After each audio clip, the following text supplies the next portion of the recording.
महाराष्ट्राच्या स्वाभिमानासाठी आणि छत्रपती शिवाजी महाराजांना अभिप्रेत असलेलं शिवस्वराज्य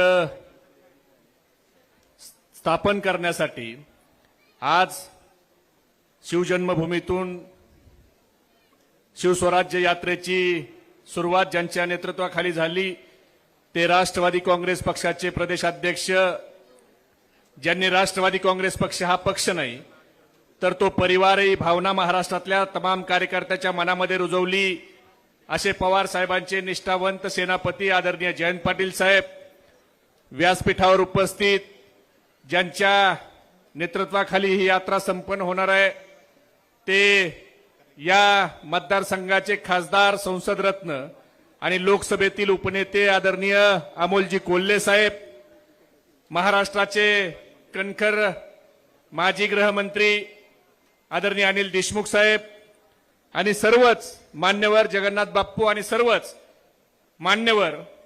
खरं तर मी सर्वांची माफी मागतो, पण मगाशी जे एक नाटक आपल्या समोर सादर झालं तर महाराष्ट्रात ह्या तिगाडी सरकारनं काय नाटक सुरू केलं याचं वास्तव दर्शन आपल्याला झालेलं आहे. आणि ते दर्शन आपण बघितल्याच्या नंतर आता याच्या पुढे काय बोलणार हा खरा तर प्रश्न आहे. मगाशी तालुका अध्यक्ष साहेबांनी चौघांची नावं घेतली. अतुल भाऊचं घेतलं, संतोष भाऊचं घेतलं, सुधीर भाऊचं घेतलं, रामदास भाऊचं घेतलं आणि स्वतःही इच्छुक झाले. पण हे एकही इच्छुक हलणार नाहीत, कारण त्यांच्यावर एकही 302चा गुन्हाची फाईल रिओपन होईल असा काही धाक नसेल. काय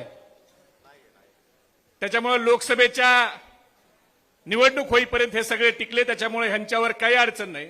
आज आपण बघतोय महाराष्ट्रात काय वातावरण सुरू झालंय. ज्या आदरणीय शरद पवार साहेबांनी ह्या सगळ्यांना मोठं केलं. खरं तर सुधीर भाऊ, आज नागपंचमी आहे. आजच्या दिवसात सापाला दूध पाजलं जातं, पण पवार साहेबांनी काही लोकांना 20-20 वर्ष दूध पाजलं. त्या सापानं पवार साहेबांना त्या ठिकाणी दंश करायचं काम मागच्या 2 तारखेला केलं. हे आपण सगळ्यांनी बघितलंय. राजकारणाचा दर्जा किती खालावला. बरं ठीक आहे, पवार साहेबाला सोडून गेले. तुम्ही का सोडून गेला हे सगळ्या उभ्या महाराष्ट्राला माहिती आहे. गेलेल्याचा एकच नारा, तुरुंगापेक्षा भाजप बरा. तो तडीपार अमित शहा येऊन पवार साहेबांना म्हणतो की पवार साहेब हे भ्रष्टाचाराचे सरदार आहेत. अहो तडीपार, तुम्ही 71,000 कोटीचा सिंचन घोटाळ्याचा आरोप कुणावर केला? अजितदादांच्यावर केला. ते आज तुमचे उपमुख्यमंत्री. भुजबळ साहेब 2.5 वर्ष जेलमध्ये, ते तुमचे मंत्री. सीजे हाऊसचे 2 मजले प्रफुल्ल पटेलांचे सील केले, ते तुमचे राज्यसभेचे खासदार. ह्या सगळ्यांना तुम्ही मंत्री केलं, आमदार केलं.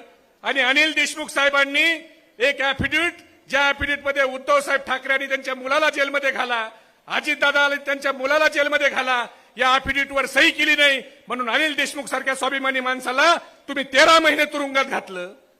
म्हणजे द्वेषाचं आणि सुडाचं राजकारण तुम्ही केलं. सगळे भ्रष्टाचारी आज तुमच्याकडे.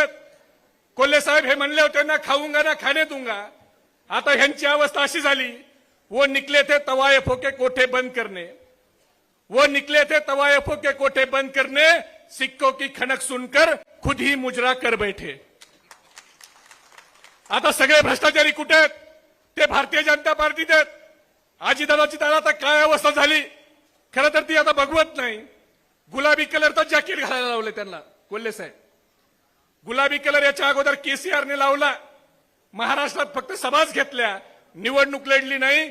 तर केसीआर तेलंगणामध्ये गुलाबी कलरवाला पराभूत झाला. नुसता पराभूत झाला नाही तर बाथरूम मध्ये पडून त्याचा खुबा देखील मोडला. आणि असा गुलाबी कलर तुम्हाला सुचवलाय.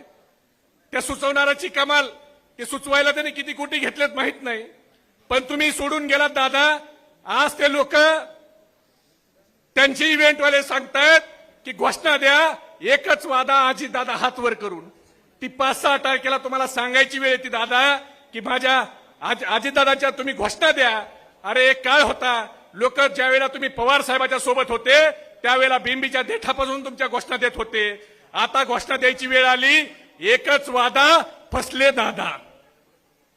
आज काय अवस्था आहे तुमची? तुमच्या घोषणा द्या म्हणावं लागतं. लाडकी बहीण योजनेच्या ती बस रंगवली कोल्हे साहेब, आणि त्याच्यात मुलींच्या मोफत शिक्षणात एका मुलीचा फोटो लावला, ती मुलगी कर्नाटकची, त्या मुलीचा फोटो महाराष्ट्राच्या बॅनरवर लावला, ती इथली जी कर्नाटकची टिकली लावायची जी पद्धत आहे ती एडिट केली आणि ती टिकली लावून ती मुलगी तुमच्याकडे, म्हणजे अजून महाराष्ट्रातल्या माझ्या महिला भगिनींना फीस मिळाली नाही, त्यांचं शिक्षण मोफत झालं नाही, त्याच्या अगोदर तुम्ही त्या ठिकाणी टिकली लावताय, त्याने त्या मुलीचा कर्नाटकच्या मुलीचा महाराष्ट्रामध्ये फोटो लावताय, किती तुम्ही लबाडी करताय। ही महाराष्ट्रातली जनता दूधखुळी नाही। तुम्हाला आता लाडकी बहीण आठवली, खरं तर तुम्हाला बहीण ही लाडकी आहे हे मान्यच नव्हतं। लोकसभेच्या अगोदर तुम्हाला बायकोच लाडकी वाटत होती, पण बारामतीवाल्यांनी दाखवून दिलं की बहीणच लाडकी आहे, दुसरं कुणी लाडकं नाही, म्हणून तुम्ही लाडकी बहीण योजना काढली। अरे आदरणीय पवार साहेबांचा आदर्श घ्या। पवार साहेबांनी पहिल्यांदा महिलांना 33% आरक्षण देण्याचं काम जर कुणी केलं असेल तर जिच्या हातात पाळण्याची दोरी, तिच्या हातात झेंड्याची दोरी देण्याचं काम जर कुणी केलं असेल तर ते आदरणीय शरद पवार साहेबांनी केलं। आमच्या महिला भगिनींना वडिलाच्या संपत्तीत 50% वाटा देण्याचं काम आदरणीय पवार साहेबांनी केलं। एअरफोर्समध्ये 11% आरक्षण महिला भगिनीला देण्याचं सगळ्यात अगोदर काम हे पवार साहेबांनी केलं। त्यामुळे तुम्ही महिलांच्या बद्दलचे धोरणं सांगू नका, ते पवार साहेबांचे धोरणं माहिती आहेत। जाता जाता एवढंच सांगतो, तुम्ही कोल्हे साहेबाला म्हणलात निवडणुकीत तू कसा निवडून येतो तुला बघतोच। खरं तर तुमचे आभार मानतो, तुम्ही सगळ्यांनी कोल्हे साहेबाला निवडून दिलं, पण तुम्ही कोल्हे साहेब कसे निवडून येतोय हे बघण्यापेक्षा दादा तुम्ही जर म्हणाला असता माझ्या पुणे जिल्ह्यातल्या तळेगावचा वेदांता फॉक्सकॉनचा प्रकल्प तू कसा गुजरातला नेतो हे मी बघतो तर अधिक आनंद झाला असता। कारण त्या वेदांता फॉक्सकॉनच्या माध्यमातून आमच्या तळेगावला 1,58,000 कोटीची गुंतवणूक आली असती। आमच्या तळेगाव पुणे जिल्ह्यातल्या महाराष्ट्रातल्या 2 लाख युवकांना नोकरी मिळाली असती। तुम्ही तो प्रकल्प उचलला, गुजरातला घेऊन गेले। टाटा इयरबसचा प्रकल्प गुजरातला, सेफ्रॉनचा प्रकल्प गुजरातला, हिऱ्याचा व्यापार गुजरातला, पाणबुडीचा प्रकल्प गुजरातला। अरे सगळं जर गुजरातला घेऊन जायचं असेल तर मत मागायला देखील गुजरातलाच जा, महाराष्ट्रामध्ये मत मागायचा तुम्हाला अधिकार नाही। शेवटी तुम्ही गुजरातला सोन्याची लंका करा, आमचं त्याच्याबद्दल काही मत नाही, पण आमच्या महाराष्ट्राचं काढून काय देताय? म्हणजे गुजरातला उद्योगाचा पेटारा आणि माझ्या महाराष्ट्राच्या युवकाच्या हातात बेरोजगारीचा कटोरा। म्हणजे आमच्या महाराष्ट्राचा रोजगार तुम्ही काढून घेऊन गुजरातला देणार? आमच्या महाराष्ट्रातल्या मुलांनी काय करायचं? आमच्या 6 लाख घरात जी चूल पेटली असती त्या चुलीमध्ये पाणी ओतण्याचं काम ह्या गद्दार सरकारने केलंय। म्हणून उद्याच्या निवडणुकीत उमेदवार कुणी असेल, पण ह्या गद्दार सरकारला, ज्यांना आपले महाराष्ट्रातले उद्योग 17 उद्योग गुजरातला घेऊन गेलेत, या सरकारचा कडेलोट करायचा आहे आणि छत्रपती शिवाजी महाराजांना अभिप्रेत असणारं सर्व धर्माचं आपल्याला सरकार आणायचंय। आता ह्यांनी सुरू केलं कोल्हे साहेब, ओबीसी मराठा वाद लावून ह्यांचा फायदा झाला नाही। आता ह्यांनी सुरू केलं विशालगडचं प्रकरण, आता हिंदू मुस्लिम वाद लावायचं सुरुवात करतील। पण ज्यांना हिंदू मुस्लिम वाद लावायचा आहे त्या लोकांना मला नम्रपणे एवढंच सांगायचंय की ना मंदिर की बात हो ना मस्जिद की बात हो, ना मंदिर की बात हो ना मस्जिद की बात हो, युवा बेरोजगार है पहले उसके निवालों की बात हो। मेरे नींद को दिक्कत ना अजान से है ना भजन से है, मेरे नींद को दिक्कत ना अजान से है ना भजन से है, मेरे नींद को दिक्कत मरते हुए जवान और खुदकुशी करते किसान से है। आज जवान मरतोय, शेतकरी आत्महत्या करतोय, पण ही लोक पक्ष चोरण्यात मशगूल आहेत, ही लोक सत्तेमध्ये खोटे गुन्हे दाखल करून जेलमध्ये घालण्यात मशगूल आहेत। म्हणून मित्रांनो, आपल्याला या सरकारचा कडेलोट करायचा आणि इथला आमदार हा पवार साहेबाच्या विचाराचा निवडून द्यायचाय का? एवढ्या कमी आवाजात आमदार सोडा, जिल्हा परिषद सदस्य निवडून यायचा नाही, निवडून द्यायचाय का? मग मी घोषणा देतो, घोषणा देताना तुम्ही हात वर करून घोषणा द्या। आपला हात वर असताना शेजाऱ्याकडे लक्ष ठेवा, ज्याचा हात खाली आहे समजून घ्या, विरोधी पार्टीचा खबऱ्या तो काय चाललाय ऐकायला आलाय।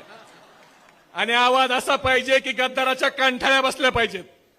छत्रपती शिवाजी महाराज की तुमचं आमचं नातं काय?